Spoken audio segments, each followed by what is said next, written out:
Hello YouTube and welcome back to the GB Studio Clone Challenge. My name is Halfansing and in this devlog series I want to show you how I recreate the mechanics of famous video games in GB Studio to create my own little clone prototype and explore the possibilities of the engine. But before I start, I want to wish you a happy new year. I hope you are healthy and I wish you to stay that way or to become so again.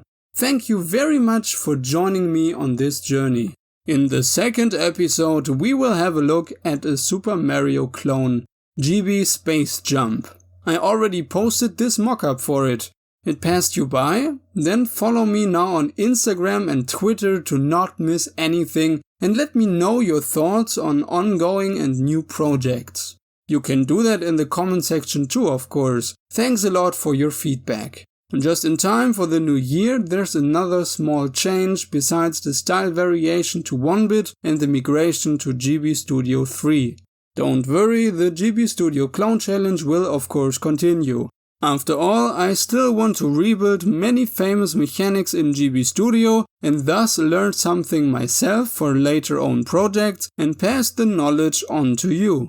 The change is that I will not only present the final product, but I will explain the mechanics in the development process so that you can create your own projects. In concrete terms, this means that the videos will be shorter for the time being, but will also appear more frequently and offer more focused information. Once a project is completed, the usual summary will follow. But now to today's mechanics. Loot. Not only Mario is happy about his gold coins, also our little nameless Game Boy friend is crazy about batteries. Kind of logical, right? That's why today we're going to learn how to integrate coins or other loot into a platformer. And we'll do it with a loot box and without. So let's get started. Simple loot. First we place an actor in the scene of our choice and change the sprite to the desired form and increase the movement speed. I'm going to go with 3 here. Since the player should also pick up the loot on contact, we set the collision group to 1. Now we determine what shall happen when the player touches the loot. Since the little Game Boy dude is supposed to buy a life point from it later, we have to store the coin somewhere, of course.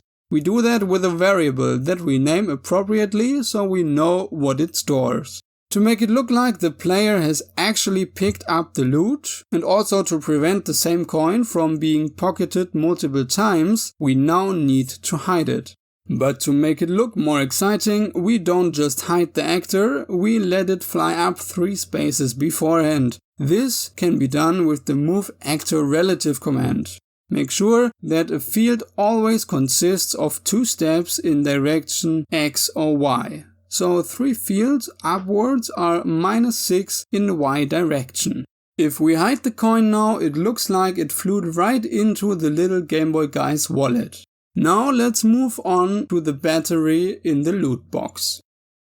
The whole thing works just like the simple battery, with the small difference that the loot gets the sprite of the loot box beforehand and then changes it when touched. To do this, the actor disappears briefly, changes its sprite in secret and then reappears after it has moved up 1 field, so -2 in the Y direction. This time there is an empty loot box hidden behind the actor, which is part of the scene background. So it looks like the empty loot box is left behind. This is doubly effective, because it saves us an actor. And since also GB Studio 3 can only display up to 10 actors at the screen at time and still save 20 in the scene at all, we can certainly put that saved actor to good use later. Finally, we now send the battery back to the imaginary purse of our little Game Boy buddy. So we move it up 3 spaces, increase the money variable by 1 and then make the actor disappear. Since our little Game Boy friend should also be able to stand on the empty loot box, we must not forget the barrier.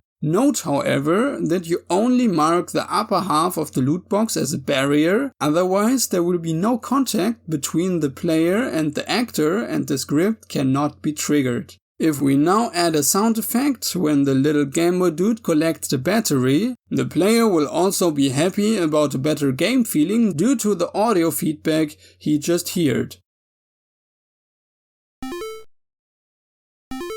Simply create a song in the integrated editor, turn it into a sound effect and then play it at the appropriate point. That's it. A tutorial about the sound will be available later. For today, a simple try it should be enough. And that's it with the first part of the second episode of the GB Studio Clone Challenge. If you like the video and don't want to miss anything, you know what to do. Next time we'll be dedicated to the loot count and upgrading from the loot box. Until then, stay healthy and creative.